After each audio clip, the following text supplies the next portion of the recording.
سیلاب جس نے ظاہر ہے ایک تہائی حصے کو اپنی لپیٹ میں لیا ہوا ہے، پھر جو تخمینہ ابھی انیشل سامنے آیا ہے ایک بڑا نقصان ہے، تو آپ کو لگتا ہے کہ آئی ایم ایف شرائط میں کوئی نرمی کرے گا اس ساری صورتحال کے تناظر میں؟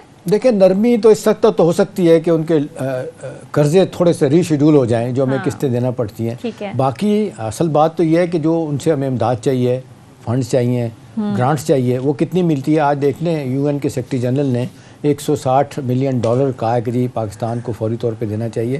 آج by the way foreign office میں سفارتکاروں کی کانفرنس بھی ہوئی تھی جو بلاول بھٹو زرداری نے چیئر کی تھی. وہاں پہ ان کو بتایا گیا سلائیڈز کے ذریعے کہ کتنا نقصان ہو چکا ہے. تو ہوپ فلی میرا خیال ہے انٹرنیشنل کمیونٹی بھی سامنے آئے گی. اصل بات سونیا سارے معاملے میں ہے کہ جس طرح ابھی آپ ذکر کر رہی تھی، ابھی آپ دیکھ لیں کہ 150 کے قریب چھوٹے بڑے شہر جو ہے نا وہ پانی میں ڈوب چکے ہیں، اور 40 لاکھ ایکڑ پہ جو ہماری فصلیں تھیں وہ تباہ و برباد ہو چکی ہیں، اور 18 سے 25 لاکھ تک مویشی جو ہے نا وہ ان کے علاقے ہو چکی ہیں. اور پھر آپ دیکھ لیں انفراسٹرکچر کی جو تباہی ہوئی ہے. پھر اس کے ساتھ ساتھ آپ دیکھ لیں کہ ہماری بڑی فصلیں جن میں کپاس کی فصل ہے بالکل ہی ختم ہو گئی آلموسٹ. چلیں اچھی بات ہے سندھ کی فصل آ چکی تھی تو وہ انہوں نے چن لی تھی فصل، جنوبی پنجاب کی رہ گئی ہے. بہرحال یہ سیٹ بیک ہے، ہمیں 18 سے 20 بلین ڈالر جو ہمیں اپنا ٹیکسٹائل کی اشیاء بیچ کے آتا تھا وہ اب ظاہر ہے ہمیں باہر سے امپورٹ کرنی پڑے گی کاٹن. اس کے بعد معاملہ چلے گا. اب پھر ٹاسک بہت چیلنجنگ ہے زمانہ، لیکن قوم اکٹھی نہیں ہو رہی. معذرت کے ساتھ ابھی بھی لوگ دیکھ رہے ہیں کہ جس انداز سے اب پھر بات کریں گے اس ایشو پہ بھی کہ پی ٹی آئی کا کیا رویہ رہا ہے. بلکہ ڈاکٹر وقار مسعود خان صاحب بھی ہمیں جوائن کر چکے ہیں، ان کو بھی شامل گفتگو کر لیتے ہیں. Thank you so much for joining اس ڈاکٹر صاحب. ڈاکٹر صاحب بالآخر کڑی شرائط، سخت شرائط کے بعد آئی ایم ایف پروگرام بحال تو ہو گیا ہے. ظاہر ایک مشکل وقت تھا، بڑے چیلنجز تھے ہماری معیشت کو. آپ کو لگتا ہے سر ڈیفالٹ کا خطرہ تو ٹل گیا لیکن معیشت کو کوئی بوسٹ ملے گا؟ آپ کو لگتا ہے صورتحال میں کچھ بہتری آئے گی اب؟ بہت شکریہ سونیا اینڈ احتشام صاحب. یقیناً اس سے یہ بہت بڑا ایک مرحلہ ہے جو ہم نے کامیابی سے مکمل کر لیا ہے، اور ہمیں توقع رکھنی چاہیے کہ اس سے ہمیں آسانیاں آگے چل کر میسر آئیں گی. دیکھیں بس یہ خدا کا کرنا ہے کہ ابھی سانس بھی نہیں لیا ہم نے، اور ہمیں اتنی بڑی آفت کا جس کا آپ لوگ ذکر کر رہے ہیں اس کا سامنا ہے، اور جو شاید 2010 کی جو تباہی تھی اس سے کہیں بڑھ کر ہے. اور اس عمل سے کچھ باتیں بتا دی احتشام صاحب نے، میں ان کو نہیں دہراؤں گا، لیکن یقیناً یہ ہماری معیشت کے لیے ایک بڑا چیلنج سامنے آ گیا ہے. اس سے فوڈ سیکیورٹی کے بھی مسائل کھڑے ہوں گے. ہماری امپورٹس جو ہیں وہ بڑھیں گی. کاٹن کا بھی ذکر کیا احتشام صاحب نے، لیکن گندم کے جو سٹاکس تھے، ذخیرے تھے، ان کی بھی خبر ہے کہ وہ ضائع ہوئے ہیں. تو لہٰذا اس کھاتے کے اندر دعا کرنی چاہیے کہ گندم کی بوائی کا جب وقت آئے اس سے پہلے پانی جو ہے وہ اتر جائے اور زمین اس قابل ہو کہ وہ اچھی فصل دے سکے. لیکن ہمیں تیار رہنا چاہیے کہ یہ بھی ایک مرحلہ ہوگا اور ہماری جو درآمدات ہیں وہ اس وجہ سے بڑھیں گی. تو اس وقت ہم تصور نہیں کر سکتے کہ کوئی ہائی گروتھ وغیرہ کی بات کریں. اس وقت ہمارا چیلنج یہی ہوگا کہ ہم اپنی معیشت کو سہارا دے کر چل سکیں، اور یہ جو اسٹیبلٹی نظر آ رہی ہے اس وقت پروگرام ملنے سے، اس کو قائم رکھیں. اور پھر ہمیں اپنے ڈیولپمنٹ پارٹنرز کے ساتھ بڑا قریبی تعاون چاہیے ان سے، اور ان کے ساتھ مل کر ہم یہ جو چیلنجز ہمارے سامنے آ رہے ہیں اس کے لیے ہم ان کے ساتھ مل کر کام کریں. ایک کانفرنس ہونی چاہیے. اگر احتشام صاحب کو یاد ہوگا 2005 میں جب زلزلہ آیا تھا تو نومبر 2005 میں ایک جنرل مشرف نے ایک کانفرنس بلائی اور ساری دنیا نے اس میں شرکت کی، اور وہاں پہ وسائل دستیاب ہو گئے جو ضرورت تھی پورے ریکنسٹرکشن کی. یہاں پر بھی ابھی آرمی چیف بتا رہے تھے کہ ایک اجلاس میں وہ تھے جہاں پر یہ طے پایا ہے کہ ان مکانوں کو پختہ مکان ہمیں بنا کے دینا پڑے گا، کیونکہ مکانات 1 ملین کے قریب مکانات جو ہیں وہ کہہ رہے تھے کہ پورے گاؤں جو ہیں صفحہ ہستی سے مٹ گئے. ان جگہوں کو بسانے کے لیے حکومت کو